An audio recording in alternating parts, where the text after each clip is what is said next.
Et oui, puisque c'est une spéciale réveillon ce matin, une spéciale réveillon de Noël sur Europe 1. On a décidé d'envoyer Jean-Michel Cohen en grand reportage. Il est à Boulogne-Billancourt, en région parisienne, en direct et en duplex d'une boucherie où les préparatifs du repas de Noël battent son plein en ce moment. Jean-Michel Cohen, on va donc vous retrouver en direct de la boucherie des frères Metzger, très précisément. Et vous allez nous expliquer comment est-ce qu'on va composer son menu ce soir pour qu'il soit sain, évidemment, succulent et aussi le moins cher possible, parce qu'on le sait que la viande, notamment, coûte particulièrement cher pour préparer son réveillon. Vous nous confirmez qu'on peut faire un réveillon de qualité et pas cher ?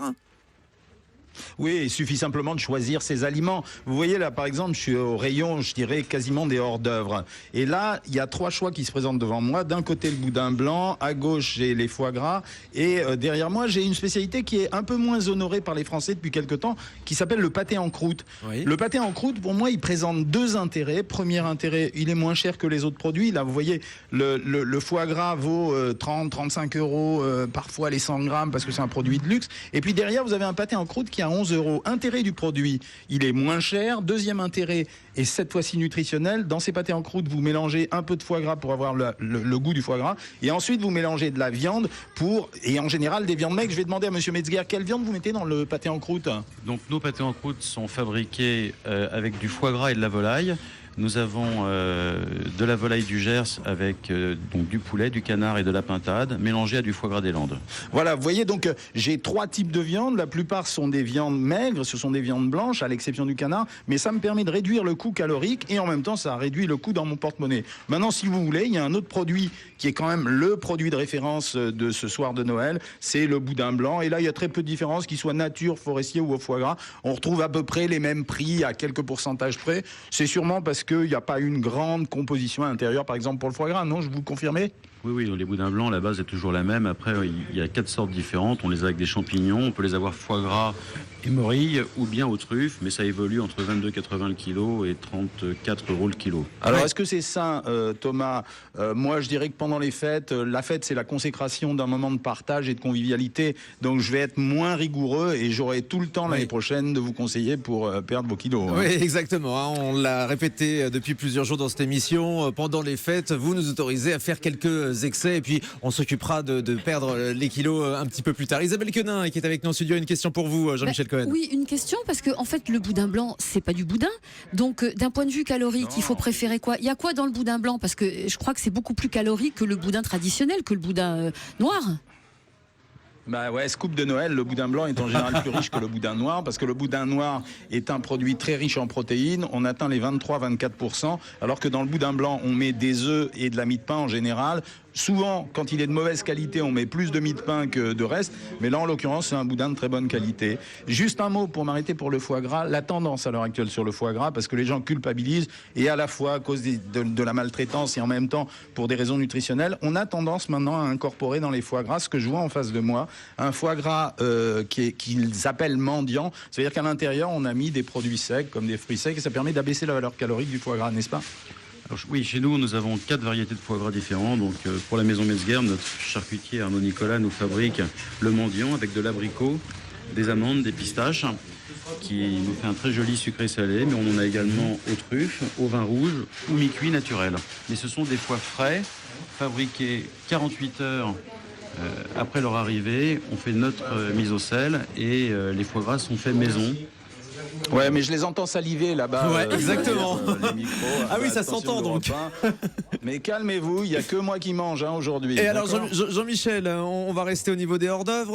On a parlé du foie gras, du pâté en croûte, donc bon plan parce que c'est moins cher. On parle maintenant du saumon, des coquilles Saint-Jacques, des escargots, des huîtres, du homard, tout ça. C'est aussi des grands classiques de la table du réveillon. Alors si j'ai choisi le pâté en croûte, c'est parce que justement tous ces produits, ils ont deux problèmes. C'est le problème de leur prix d'abord. Ça veut dire que langouste, homard et compagnie, même quand vous les achetez dans les supermarchés, c'est quand même un fort budget. Et quant aux autres produits, il faut les cuisiner. Et vous savez que le soir de Noël, on a quand même besoin d'avoir des choses simples. C'est ce qui renforce l'intérêt du saumon fumé. On a fait déjà une émission sur le saumon fumé. Je dirais que sur le plan nutritionnel, si vous faites le saumon fumé, ça vous laisse de la place pour d'autres produits au milieu du repas. Et dans ce cas-là, petit conseil, c'est vrai que les blinis c'est bon, mais si vous avez avez prévu d'alléger légèrement le repas, préférez des toasts. Les blinis, il ne faut pas oublier que c'est rempli de crème fraîche quand même. Allez, avant de passer au plat principal, une question d'Elisabeth Assayag. Oui, Jean-Michel, avec le saumon, le foie gras ou le pâté en croûte, on ne fait pas d'accompagnement. J'ai l'impression qu'il n'y a aucun accompagnement pendant ces menus de réveillon, pas de riz, pas de la pommes de question terre. fille. Pourquoi une question La de fille, question de fille, Jean-Michel? mais on vous fera une petite salade, Elisabeth, il n'y a pas de problème. Merci. Non, mais bien sûr, vous avez raison en plus. Vous Ouais. avez raison en plus. Parce que c'est un repas qui est riche. On a besoin d'augmenter les rations de fibres à ce moment-là. On ne va pas les augmenter avec des poireaux vinaigrettes. Donc vous faites une petite salade mélangée. Elle ira très bien soit avec le pâté en croûte, soit avec le pâté, soit même avec le saumon fumé. Et vous mettez peut-être des endives ou autre chose. Mais vous avez raison, bien sûr, Elisabeth. Ouais, mais faut que ça reste léger, hein, parce qu'on a encore le plat principal là maintenant à déguster. Alors on choisit quoi comme viande ce soir? Vous êtes au cœur d'une boucherie, je le rappelle, Jean-Michel Alors, Cohen. justement. Ben oui. Alors là c'est assez incroyable parce que je suis dans une boucherie où j'ai vraiment tout un échantillon de volaille. Et la volaille, c'est vraiment le produit qui va permettre d'alléger le repas parce que ce sont en général des viandes blanches. La seule particularité ici, c'est que j'ai des volailles de toutes les sortes. Vous m'expliquez, Monsieur Metzger? Qu'est-ce que c'est la différence entre, par exemple, la poularde et le chapon? Allez-y, expliquez aux auditeurs. Les poulardes de Bresse chez nous, donc spécifiquement dans les deux boucheries Metzger à Neuilly et à Boulogne, nous faisons ces volailles fines pour les fêtes. La poularde à 6 mois. C'est une volaille qui est élevée en plein air et le dernier mois en épinette avec une dose de riz au lait. Qu'est-ce que c'est en maïs. épinette? Ce sont des petites cages en bois où on neutralise la volaille pendant 4 semaines pour l'alimenter avec un produit qui va l'engraisser. Donc elle est plus grasse en fait. Elle est beaucoup plus grasse. Donc là, quand j'achète une poularde, j'achète un produit plus gras que quand je prends une pintade. Les chapons et les poulardes de Bresse sont élevés en épinette le dernier mois de leur vie avec du riz au lait et du maïs. Et comme tout le reste, c'est la graisse qui donne le moelleux et la Le consistance moelleux et le goût. absolument, C'est fou ce qu'on est absolument. mal élevé quand même. Et puis la dernière fois, là, quand je suis passé chez vous, il y avait une poularde qui était dans un sac. Il y avait c'était un chapon qui était dans un sac en papier. On avait presque de l'offrir dans un sac en toile. J'avais presque envie de l'offrir comme un cadeau de Noël tellement c'était joli. Alors c'était quoi? Pourquoi il y avait une toile? Elles sont entoilées en fait. Elles sont tout de suite après l'abattage. Elles sont enroulées dans une toile de manière à réserver deux choses. La première, on va la conserver pendant 28 jours dans cette toile parce qu'on va on va bien la serrer. L'air va ressortir de la toile.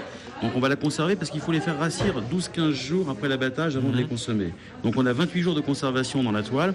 Et puis également pour bien répartir la graisse tout autour de la volaille, parce que quand elle va refroidir, le gras va figer tout autour et ça va bien se répartir entre les blancs, les cuisses, le dos, partout. Mais vous savez, mes copains gastronomes, Thomas Joubert, Guillaume Garnier, Antoine, est-ce que Ouais, vous vous croyez pouvez que c'est mettre un toute l'équipe, cadeau hein. à offrir une volarde?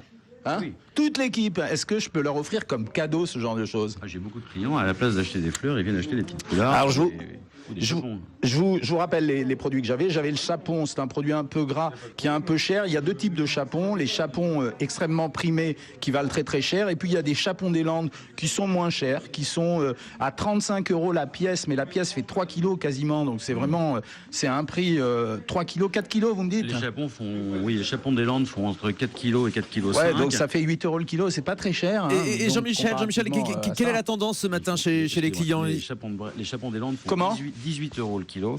Quelle est la j'ai tendance demandé ce à une matin? cliente si elle fait le fait. Ben, la tendance ce matin jusqu'à présent, on avait énormément de monde dans la boucherie, c'est-à-dire que les gens se précipitent, ils font des commandes, on les voit sortir avec leur paquet. J'ai une dame là en face de moi et je vais lui demander, est-ce que vous achetez vraiment juste pour le réveillon ce soir? Non, absolument pas. J'habite le quartier et je viens très souvent. Mais sinon, est-ce que ce soir vous avez préparé un repas spécial? Oui, bien sûr. C'est quoi? Alors, j'ai pris je crois que c'est une poularde de Bresse farcie. Ah, une poularde de Bresse farcie. Voilà. Et la farce, On est sur vous la l'avez poularde, faite donc, vous-même. Vous avez Parce confiance? que, complètement confiance. Il y a quoi dans votre farce, monsieur Metzger? Alors nous on fait des farces fines avec de la volaille Ouais, et on rajoute du veau. d'accord. On fait ça avec du veau de lait et de la volaille uniquement. Et puis un petit peu de lait, des œufs et des épices. Eh ben merci, mais Voilà. tout ce que vous faites c'est fin, mais en même temps il y a des produits gras, quoi, c'est ça? Un petit peu. Ouais, Bon, mais mais bon, là, en c'est même pour temps, la on a dit farce de la volaille. c'est un repas de fête, c'est un réveillon. Uniquement 70% à base de volaille et 30% de veau. Et Ah, d'accord, Jean-Michel, ben là, c'est pas on, bien, mec, on a c'est des pas petites mal, questions. Le temps de cuisson Allez-y, Thomas. pour toutes ces volailles, on met ça au four à Allez, partir de monsieur quelle Metzger, heure? c'est votre spécialité. Combien de temps on met pour cuire les volailles selon le type de volaille? Alors, bon, on préfère cuire les volailles à basse température parce qu'il faut les démarrer à froid. On pense aux alentours d'1 kilo 1 heure. Donc ça veut dire qu'un chapon qui pèse 4 kilos, je préconise 4 heures de cuisson. En commençant à four froid. À four froid, 150 degrés pendant 3h45 en l'arrosant bien toutes les 20 minutes. Et puis le dernier quart d'heure, on met le four à 180 degrés pour bien le colorer dans les 15-20 dernières minutes de cuisson. Donc c'est environ 4 heures de cuisson, 4 heures, 4 heures et quart de cuisson pour un chapon. Et pour une poularde, il faut compter 2 bonnes heures, 2 heures, 2 heures et quart. Pareil, 150 degrés pendant 1 heure, 3 quarts, 2 heures et le dernier quart d'heure à 180. Bon, il est trop fort, monsieur Metzger, parce qu'en face du rayon des volailles, j'ai les haricots verts, les petits pois et j'ai quand même les haricots, hélas. Voilà. On verra tout à l'heure hein, ce qu'on met en accompagnement. Et puis il n'y a pas que les volailles, il y a le gibier aussi. Hein, certaines personnes veulent être un petit peu originales après, hein, je vous laisse pour l'étape du réveillon. Exactement. Merci beaucoup, Jean-Michel.